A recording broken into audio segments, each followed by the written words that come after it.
Welcome back to another video. You ever just sit there eating your Maccas and think, wait a sec, why does everyone I know have debt, but also somehow a new pair of shoes every week?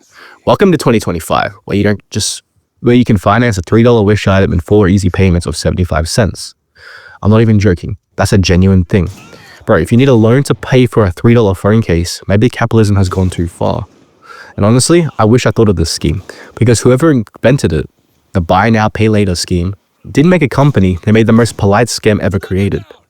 This all started when I was hanging out with a mate. He's unemployed, no job, living off Centrelink noodles. It's kind of like welfare here if you didn't know about that. We're out shopping and he looks me dead in the eyes and says, I'm gonna Afterpay these pair of $400 pants. I'm like, bro, what job are you dressing for? And he goes, it's Afterpay, bro. It's basically a sale. On sale? You just finance fabric, brother. That's when it hit me. People aren't buying things anymore, they're buying time. We normalize debt so much that the unemployed people are walking around with $400 pants and 4 future payments. It used to be that debt was for serious stuff, you know? A car, a house, and maybe a phone plan. But now, you can Afterpay your fucking DoorDash or Zip pay your pizza. We're living in a world where you can literally eat your burger now and then pay for it for 4 weeks later. You're literally ready to digest that shit and you're gonna pay for it 4 weeks later. We used to finance homes, and now we finance fucking fries. And companies are loving that because they say only $4 every 2 weeks and your brain doesn't register it. It's about like $400 in total, right? And you just go, yeah, I can swing by that. And that's how they trap you. Death by thousands of micro payments. The real problem is that it isn't even the cost, it's the payment stacking. People don't realize they've got like $10, $40 every 2 week plans running at the same time. That's not just $40, that's about like $400 a month, plus your rent, plus your car, and your Netflix subscription. Congratulations, you're paying rent to Afterpay. I've seen people literally panic when their payday hits because they want to buy something, but you know, these apps just take everything away from them, like the IRS. And get this, it's not even properly regulated credit. You can get approved instantly with no background checks and no one stops you from having 5 different apps draining your wallet at once. Let's throw some numbers at you. 43% of Australians have used the buy now, pay later service in the last 6 months. Afterpay alone has 3.5 million active customers in this country, and globally, that makes about 5% of all online shopping. That's billions of dollars that are basically tiny unregulated loans. And here's the kicker. FICO recently said that they're going to start tracking this stuff. So yeah, if you miss a $10 Afterpay payment on your fucking burger, boom, your credit score tanks. Imagine explaining to the bank, yeah, I defaulted on a fucking burrito, bro. One of my favorite comments I saw online summed it up perfectly.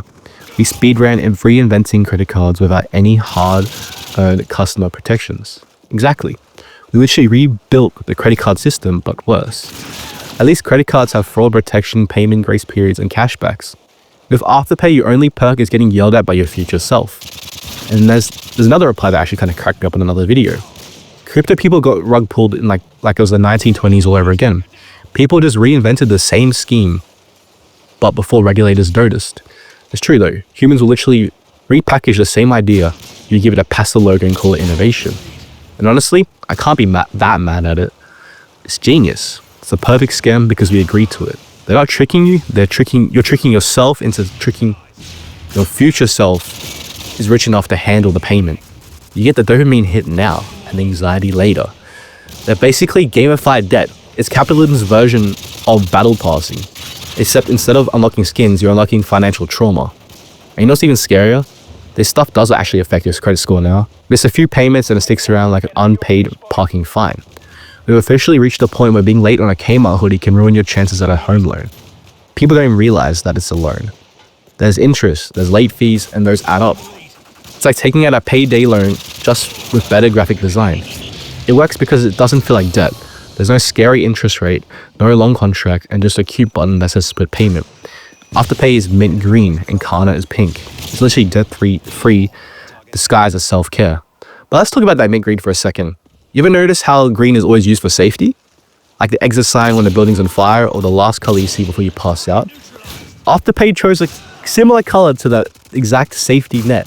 They literally made a safety color the symbol for going into debt. That's like next level psychological warfare. It's like slapping a safety health sticker on a pack of cigarettes. The apps even send you a little confetti pop-up when you pay on time. Like, yay, you're responsible for once. Brother, I just finished paying off my socks. Calm down. And look, I get it. Life's expensive, wages suck, and inflation's a joke. But sometimes you really do have to stretch a paycheck, right? But these companies are betting on you doing that forever, because every time you split a payment, you're basically signing up for 4 more opportunities to go broke. And once you fall behind, it snowballs. Because people get hit with multiple late fees, $10 or $15 at a time. And suddenly your $60 hoodie is going to cost $120, bro. And you could have just saved for 2 weeks and you would have paid double for that privilege of not waiting. The whole system is just credit cards and worse PR. We went from don't spend money to you don't have to. As long as you can afford it bi-weekly, you're fine. We reinvented debt slavery and made it more aesthetic. Debt core is like kind of the new drip, you know? And when you zoom out, it's kind of terrifying. We're just borrowing money anymore. We're borrowing our future stability. We're living off pay off credit cards, subscriptions and micro payments and hope. Sorry, my bad. And the worst part, we call that progress. At this point, the only thing you can't Afterpay is Afterpay itself.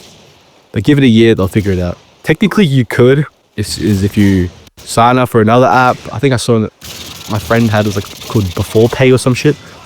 You could Afterpay with that, which is kind of diabolical. But yeah, I'm out. No more split payments. If I can't afford it now, I'm not buying that shit. I'll save, wait, or just go out. Because peace of mind, owning pants I don't need is kind of mental.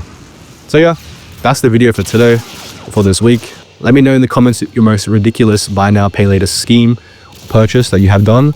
Like what's something you can't believe you financed for that fucking moment.